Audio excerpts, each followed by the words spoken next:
The most powerful man in Seoul just made the worst mistake of his life, and he doesn't even know it yet. Choi Hyun-woo owns the night in Seoul.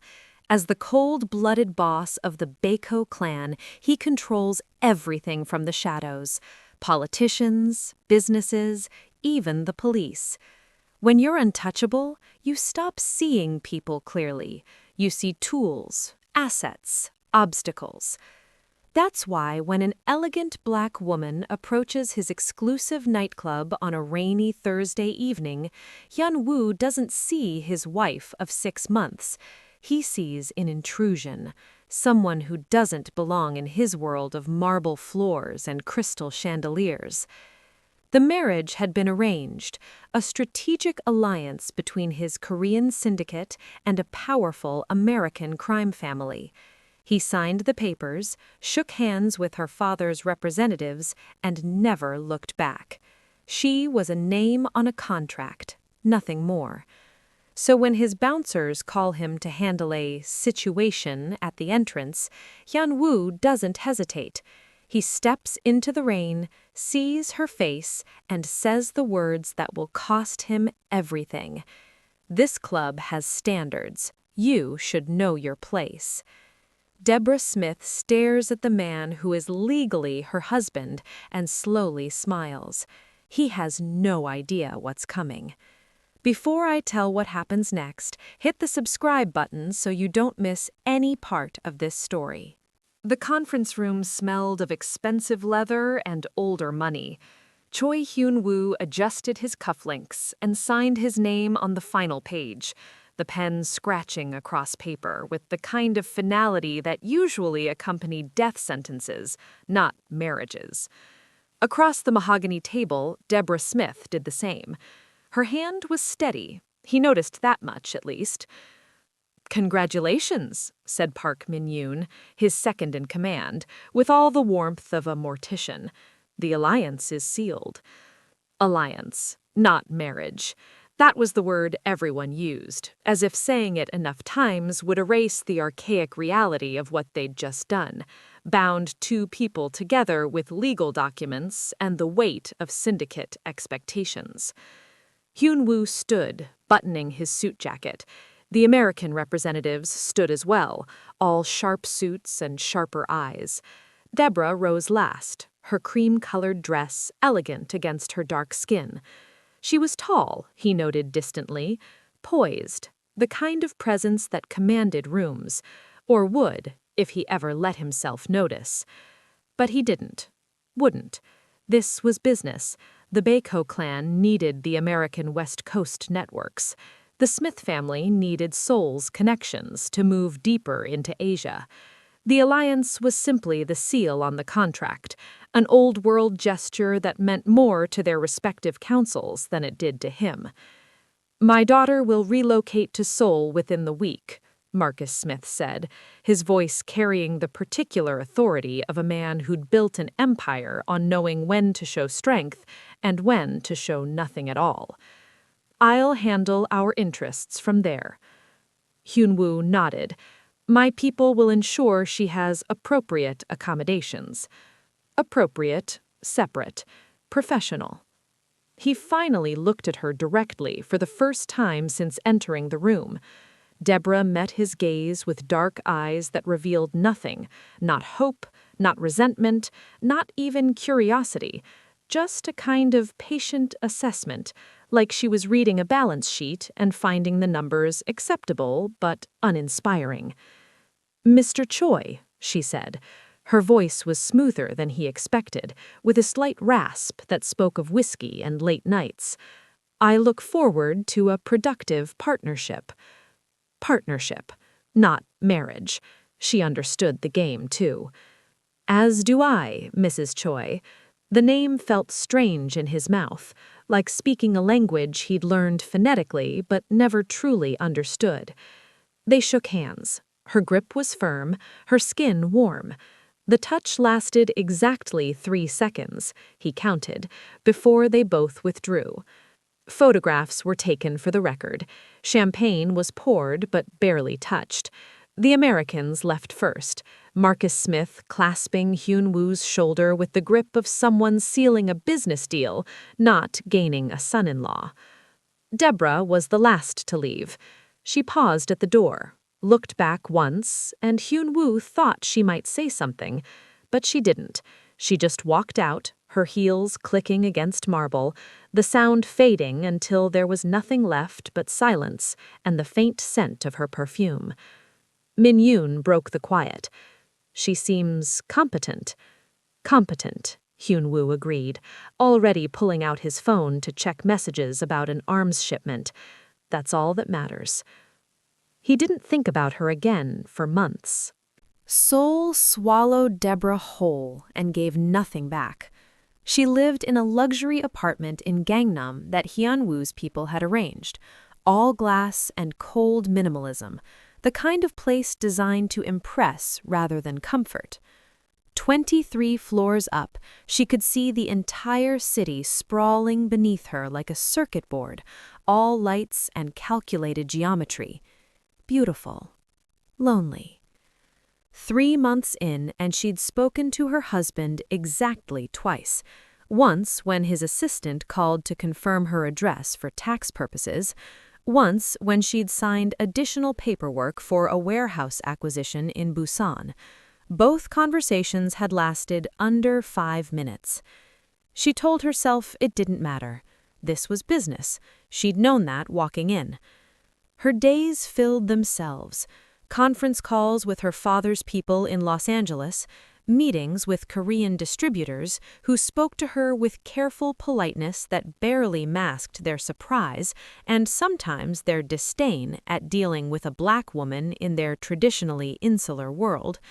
She handled shipping manifests, resolved territorial disputes, negotiated percentages with the precision her father had drilled into her since she was old enough to count money. She was good at this, excellent even. The numbers proved it. But numbers didn't keep her company at night. Deborah learned Seoul alone. She found a coffee shop in Itaewon, where the owner, an older woman named Mrs. Kim, didn't ask questions and made her Americanos strong enough to fuel 12-hour workdays. She discovered a bookstore tucked into an alley in Insadong, where she could lose herself in English novels and pretend she was anywhere else. She walked the Han River at dawn sometimes, watching the city wake up around her like she was a ghost haunting someone else's life. She never saw Hyun-woo, not once. His world and hers existed in parallel, same syndicate, same goals, completely separate orbits. She heard about him, of course. Her contacts whispered about his movements like he was weather they needed to predict. Choi Hyun-woo closed a deal with a Japanese Yakuza faction. Choi Hyun-woo eliminated a rival's lieutenant. Choi Hyun-woo was seen at Club Beho with associates, conducting business until dawn. Never, Choi Hyun-woo asked about his wife. Month 4, Deborah attended a council meeting at his headquarters. She sat 3 chairs away from him, reported on West Coast operations, and left. He'd looked at her exactly once during her presentation, a glance so brief and impersonal she might have been a PowerPoint slide. That night, alone in her apartment, she stood at the window with a glass of wine and admitted the truth to herself. She'd hoped for something. Not love, she wasn't naive, but maybe partnership, respect, the possibility of building something real from this arranged foundation. Instead, she'd gotten indifference so complete it felt like erasure. Month 6, something in her shifted, hardened. If he wanted to pretend she didn't exist, fine. She'd built an empire before, she could do it again. But maybe, just maybe, she deserved one genuine attempt at connection before accepting this cold reality. She decided to visit his club, just to see him, just to try. It was the worst decision she'd ever make. The rain came down like God's own verdict, cold and relentless. Deborah stood outside Club Baco in a black dress that had cost more than most people's monthly rent, water already beading on her shoulders despite the overhang. She'd worn her hair natural tonight, her curls framing her face in a way that felt both beautiful and defiant. The bouncers looked at her like she was a problem waiting to happen. "Private event," the taller one said in Korean, not even bothering to check a list. "I'm here to see Choi Hyun-woo," Deborah replied in perfect Korean, 6 months of intensive study, because if she was going to survive in this city, she'd do it fluently. The shorter bouncer smirked. "Mr. Choi doesn't take walk-ins." "I'm not a walk-in, I'm his—" "Look, miss." The tall one stepped forward, his bulk blocking the entrance completely. "This is a members-only establishment, very exclusive. Maybe try the clubs in Itaewon, more your speed." The dismissal was so casual it took her breath. More your speed. The unspoken words hung in the air like smoke. More your kind. Deborah felt something fragile crack inside her chest, but she kept her voice level. "If you could just tell him Deborah is here." "We're not telling him anything. You need to leave before this becomes a situation." "It's already a situation," she said quietly. The bouncers exchanged glances. The shorter one pulled out his phone, and Deborah's heart actually lifted for a moment. Maybe they were calling someone who would recognize her name. Maybe this nightmare would end. "Boss? Yeah, we have a situation at the front entrance. Woman refusing to leave." 3 minutes later, the glass doors opened, and Choi Hyun-woo stepped out into the rain. He wore a black suit that probably cost more than her dress, his hair perfectly styled, his expression carved from ice. Behind him, bass from the club pulsed like a heartbeat. He looked at the bouncers first, then finally, his eyes landed on her face. Deborah watched for recognition. For anything. His gaze swept over her features with the same impersonal efficiency he'd probably use to assess a shipment. She saw herself through his eyes in that moment, a black woman in expensive clothes standing in the rain outside his exclusive establishment. Not his wife, not his partner, just someone who didn't belong. "What's the problem?" His voice was flat, annoyed. She opened her mouth, but no words came. "How do you introduce yourself to your own husband?" "She's insisting on seeing you, sir," the tall bouncer said. "Won't take no as an answer." Hyun-woo's jaw tightened. He looked at Deborah again, and she thought, desperately hoped, that something would click, that he'd see her, really see her. Instead, he said the words that would end everything before it began. "This club has standards. You should know your place." He turned to the bouncers. "Make sure she leaves. If she returns, call the police." Then he walked back inside, the doors closing behind him with the finality of a coffin lid. Deborah stood in the rain and slowly smiled. He had no idea what was coming. Deborah's apartment was exactly as she'd left it, pristine, cold, empty. She stood in the doorway for a long moment, rain dripping from her dress onto the marble floor, then slowly closed the door behind her. The lock clicked. Final. Certain. She walked to the window, still in her wet dress, and looked out at Seoul's glittering sprawl. From up here, the city looked beautiful, orderly, like everything made sense if you just got far enough away from it. Her phone buzzed. A text from Mrs. Kim at the coffee shop. "Hope you're staying dry tonight." Deborah deleted it without responding. Another buzz. Her father's chief advisor. "Council meeting confirmed for Friday, 2 p.m. You're presenting the quarterly report." She stared at that message for a long time. Friday. 2 days away. The meeting Hyun-woo had been preparing for all month, the critical negotiation that would expand their combined territories into the Pacific Northwest, the deal that would make billions, the deal where she was the lead American representative. Slowly, deliberately, Deborah sat down at her desk. She opened her laptop. Her fingers hovered over the keyboard, trembling, not with sadness anymore, but with something colder, clearer. She pulled up the council agenda, reviewed the attendees. There it was, Choi Hyun-woo, primary negotiator for the Baek-ho clan, and right below, D. Smith, primary negotiator for the Smith family syndicate. D. Smith. Not Deborah, not Mrs. Choi, just initials on a page.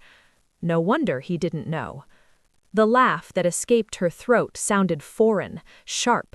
All these months, she'd been handling business under her professional name, working through intermediaries, operating in the shadows the way her father had taught her.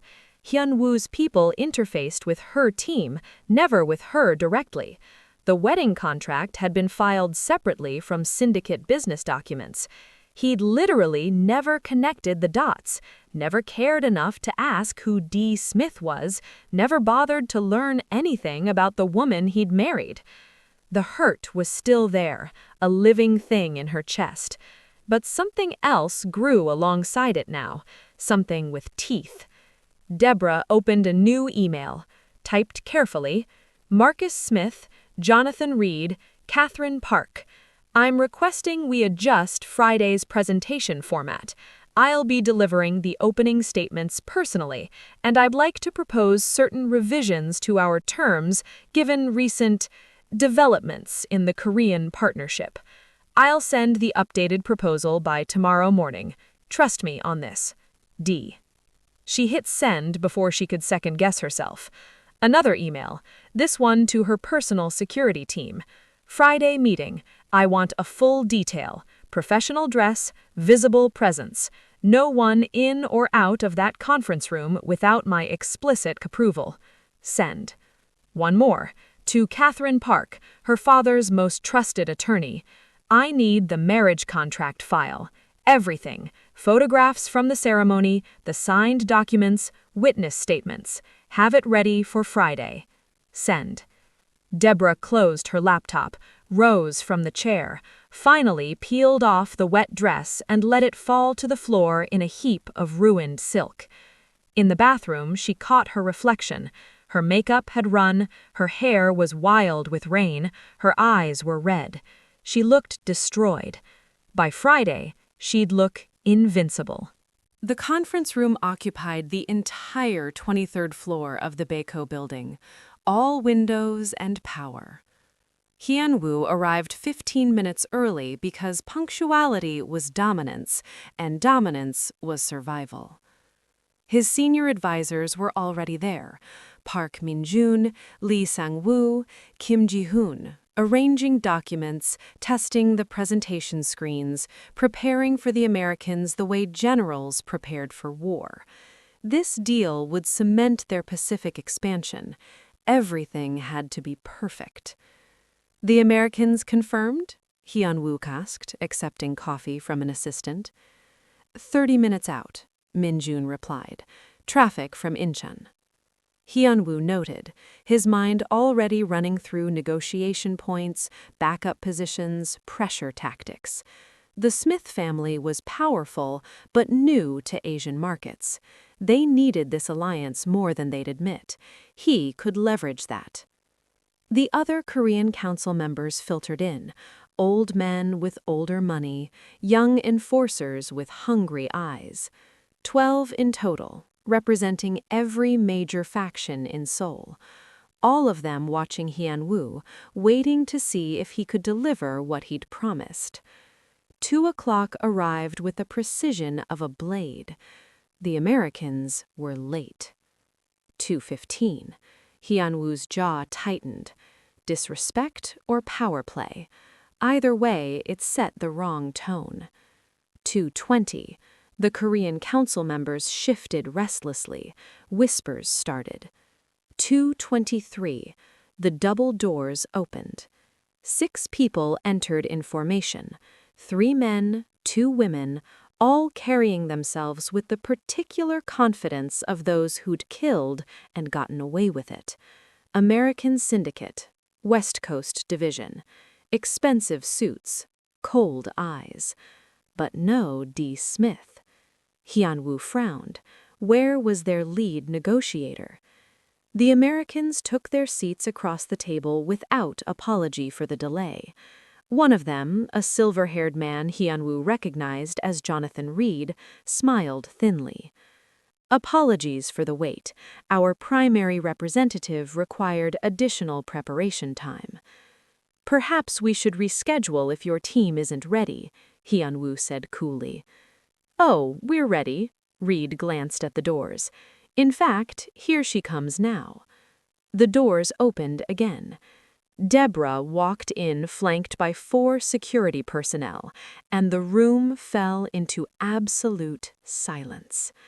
She wore a charcoal suit tailored to perfection, her hair pulled back severely, her face a mask of professional composure. Diamond studs caught the light.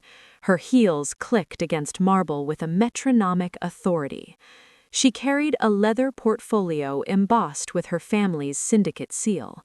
She looked like power incarnate. Hyun-woo's brain stuttered, trying to process what his eyes were seeing.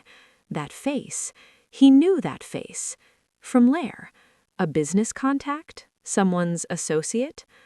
Then she sat down directly across from him, placed her portfolio on the table, and spoke. Good afternoon, gentlemen. I'm Deborah Smith, lead negotiator for the Smith Family Syndicate. Her eyes locked onto Hyun-woo's. Though some of you may know me by my married name. She paused, let the moment crystallize. Mrs. Choi. The room erupted. Korean council members turned to Hyun-woo with expressions ranging from shock to fury. Min-jun's face drained of color. Someone dropped a pen. And Hyun-woo, brilliant, calculating, always 3 steps ahead Hyun-woo, finally understood. The woman at his club, in the rain. His wife. The pieces fell into place with the sickening clarity of a trap snapping shut. Deborah smiled. It didn't reach her eyes. Shall we begin? Deborah let the chaos settle like sediment in water. The Korean council members whispered furiously to each other.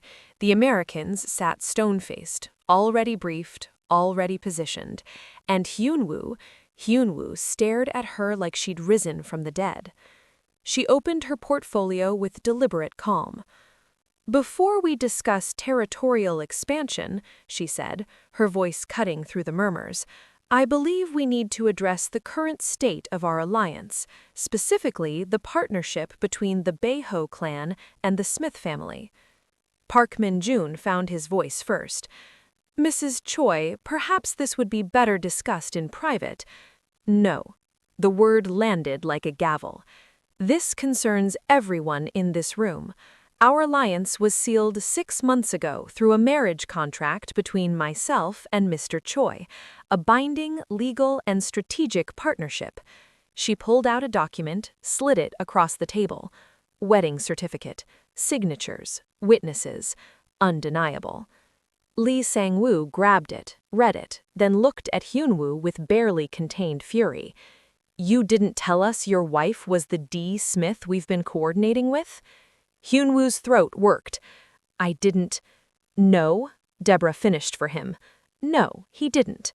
Because knowing would have required curiosity, or even basic awareness of the person you legally bound yourself to. She pulled out another document. But let me tell you what he did know. 2 nights ago, I visited Club Baeho. The temperature in the room dropped 10 degrees. I wanted to see my husband, perhaps surprise him, build some connection beyond business emails and signatures on contracts. She recited the facts with clinical precision, like reading from a police report. I was stopped at the entrance by security. They refused me entry based on, let's be honest, my appearance. When I insisted, they called their boss. Mr. Choi came outside, looked directly at me, at his wife's face, and told me, her voice never wavered, never broke, that the club had standards, that I should know my place. Then he instructed his security to call the police if I returned. Kim Ji-hoon swore under his breath. One of the older Korean council members actually stood up, his chair scraping violently. "You humiliated your own wife?" "He didn't know," Min-jun tried weakly. "That's worse." Another council member slammed his hand on the table. 6 months married and he doesn't recognize her face? What does that say about his judgment, his respect for this alliance? Jonathan Reed spoke up, his American accent sharp. "The Smith family is wondering the same thing. We entered this partnership in good faith. We gave our daughter, our connections, our trust, and you treated her like," he paused, choosing his words carefully, "like she was beneath you."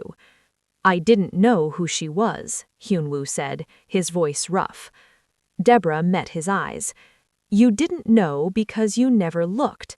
Not at the wedding, not in 6 months of marriage. You saw what you expected to see, what your prejudice told you to see. A black woman at your exclusive club, someone who didn't belong in your world." The truth of it hung in the air, ugly and undeniable. "So now," she continued, opening another folder, "we're going to renegotiate." Deborah spread the revised contract across the table like a winning hand in poker. The numbers told their own story, one Hyun-woo's people wouldn't like. "The Pacific Northwest expansion," she began, her finger tracing down the page. "Original terms gave the Baekho clan 60% of port operations, 40% to the Smith family. New terms, 50-50 split." Lee Sang-woo's face reddened. "That's unacceptable. We're providing the infrastructure. And we're providing the political connections, the distribution networks, and apparently the only adult supervision in this partnership." Jonathan Reed cut in smoothly. 50-50 is generous, considering. Deborah continued as if no one had spoken. "Vancouver Territory Oversight. Originally joint management. Now primary authority rests with Smith family representatives, with Baekho clan in advisory capacity." "Advisory?" Kim Ji-hoon looked at Hyun-woo. "That's a demotion. We can't agree to—" "You can and you will," one of the older Korean council members said quietly. His name was Cho Sung-min, and he'd been in this business longer than most of them had been alive. "Because if we don't, this alliance collapses, and if it collapses after what happened, every syndicate from Tokyo to Los Angeles will know exactly why." He turned to Hyun-woo with something that looked almost like disappointment. "They'll know we couldn't even maintain basic respect for our own alliance partner. We'll be laughingstock. Worse, we'll be weak." The word hung in the air like a curse. Weak. The one thing no crime family could afford to be. Deborah turned another page. "Revenue from existing joint operations in Los Angeles, San Francisco, and Seattle. Original split was 65 Baekho, 35 Smith. New terms reflect the actual work being done, 45 Baekho, 55 Smith." Min-jun did the math in his head, and Deborah watched the realization hit him. That's a difference of millions annually. 23 million in the first year alone, Deborah confirmed. "Consider it restitution for 6 months of marriage where my husband couldn't be bothered to learn my first name." Hyun-woo finally spoke. His voice was hollow. "This will cripple our expansion timeline." "No, it will delay it by approximately 18 months and reduce your profit margin. But the expansion will still happen if you agree to these terms. If you don't," she closed the folder, "the Smith family withdraws entirely. You can pursue the Pacific Northwest on your own, without our political connections, without our existing infrastructure, without our protection from the cartels who already operate there." She didn't need to explain further. They all knew what happened to outside syndicates who tried to muscle into established cartel territory without local partnerships. It was bloody, expensive, and often fatal. Cho Sung-min looked around the table at his fellow Korean council members. Does anyone here actually want to argue that we deserve better terms after what happened? Silence. That's what I thought. He turned to Hyun-woo. Accept the terms, salvage what you can, and pray Mrs. Choi is more forgiving than she has any reason to be. Hyun-woo stared at the contract, at his wife, at the ruins of everything he'd built. He picked up the pen. The penthouse was silent when Hyun-woo finally returned, hours after the meeting had ended. 3 in the morning, and Seoul sprawled below him like a kingdom he no longer recognized. He poured whiskey with hands that almost steady. Almost. The contract sat on his desk, signed, sealed, suffocating. He'd lost $23 million annually, lost operational control of Vancouver, lost the respect of half his council.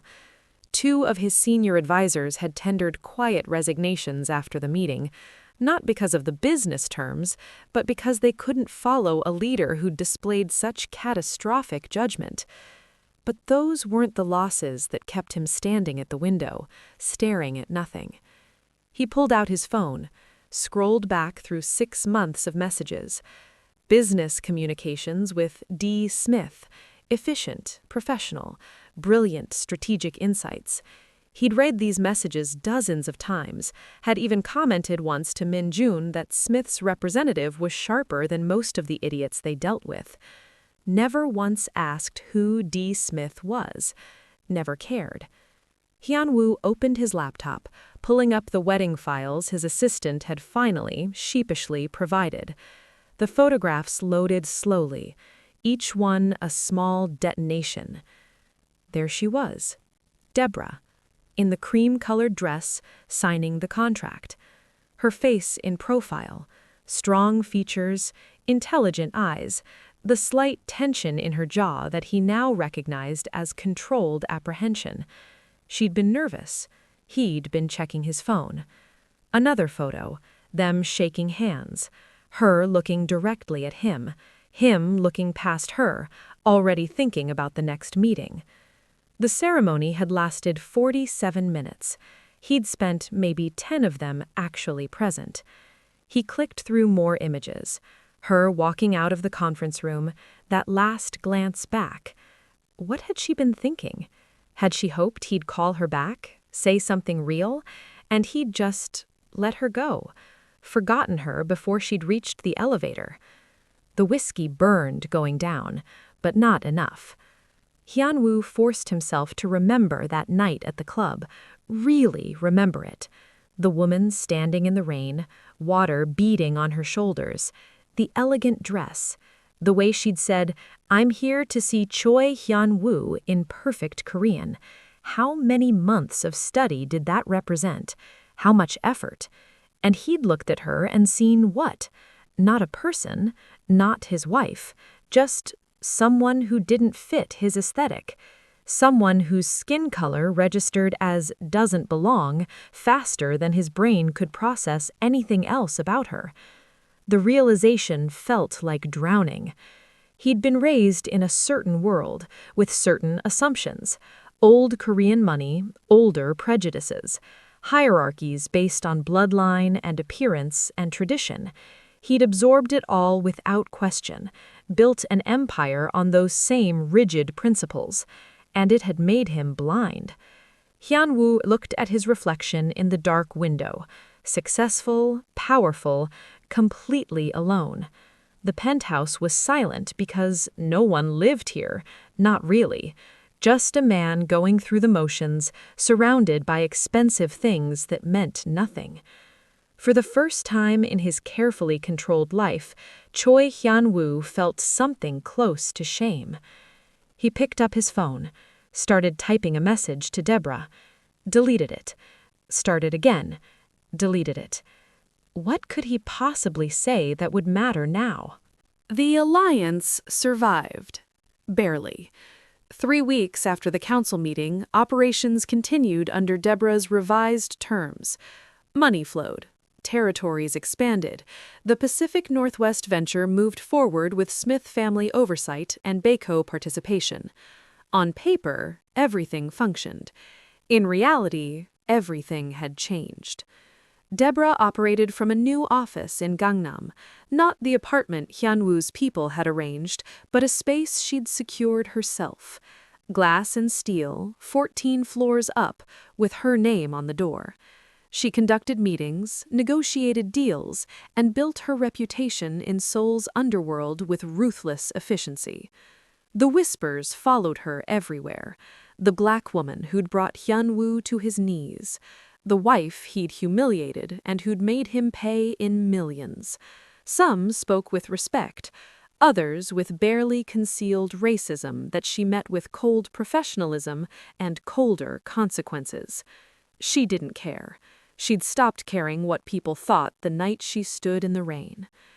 Hyunwoo saw her twice in those 3 weeks. Once at a mandatory joint review meeting where they sat across from each other and discussed shipping routes with the warmth of strangers negotiating a ceasefire. Once in passing at a restaurant, where their eyes met for exactly 2 seconds before she looked away and continued her conversation. Both times he'd wanted to say something. Both times the words died in his throat. What was there to say? "I'm sorry" felt insulting in its inadequacy. "I didn't know" sounded like the excuse it was. He'd consulted with advisors, therapists even, people who specialized in cultural competency, in recognizing and dismantling prejudice. They gave him reading lists, exercises, frameworks for understanding what he'd done wrong. But understanding didn't equal forgiveness, and he had no right to ask for that. The request for a meeting came through official channels. Deborah's assistant contacted his assistant. Professional, distant. A proposed dinner at a neutral restaurant to discuss the parameters of their personal arrangement going forward. Personal arrangement. Not marriage, not relationship. Arrangement. Hyunwoo accepted immediately. The restaurant was quiet. Expensive, the kind of place where privacy was guaranteed and weapons were checked at the door. Deborah arrived exactly on time, wearing navy blue and her armor of controlled composure. She sat, ordered water, looked at him with eyes that revealed nothing. "Thank you for meeting me," Hyunwoo said. "This isn't a social call. We need to establish boundaries." "I understand." "Do you?" The question was sharp, "Because I'm not convinced you understand anything that's happened. You signed revised contracts, you lost money and control, but have you actually grasped what you did?" Hyunwoo met her gaze. "I looked at my wife and didn't see a person. I saw a stereotype, a collection of prejudices I'd inherited and never questioned. I humiliated you, dismissed you, made you invisible." His voice was steady, but quiet. "And I can't undo it." Deborah's expression flickered, surprise, maybe, that he'd said it plainly. "No," she agreed. "You can't. I'm not asking for forgiveness. Good, because you won't get it. I'm asking—" He paused, choosing words carefully. "I'm asking if change is possible, if bridges can be rebuilt." Deborah studied him for a long moment. Then she spoke, and her words carried the weight of finality. "That depends entirely on whether you're willing to see people as they actually are, not as you've decided they should be." She stood, left money for her untouched water, walked away. But she hadn't said no. Sometimes the most dangerous thing you can do is underestimate the person standing right in front of you. Hyunwoo had power, control, and empire. But one rainy night and his own prejudice brought it all crashing down. He looked at his wife and saw a stranger. She looked at him and saw exactly who he was. Here's my question. Can someone who's failed this catastrophically truly change? Does Hyunwoo deserve a second chance, or are some wounds too deep to heal? Drop your thoughts below. Should Deborah give him another chance? And what happens when two damaged people try to build something real from broken pieces? Because this story isn't over. Part 2 is coming, where Hyunwoo must prove change isn't just words, and Deborah faces the hardest question. Is protecting your heart worth losing the possibility of love? If this reminded you that respect is earned and the most powerful transformations come from facing ugly truths, hit subscribe. Stories about costly mistakes and the fierce reckoning that follows every week. Because the best stories aren't about perfect people. They're about flawed ones deciding if redemption is even possible. Until next time, stay dangerous. Silent Speaks Story, where every story leaves a mark.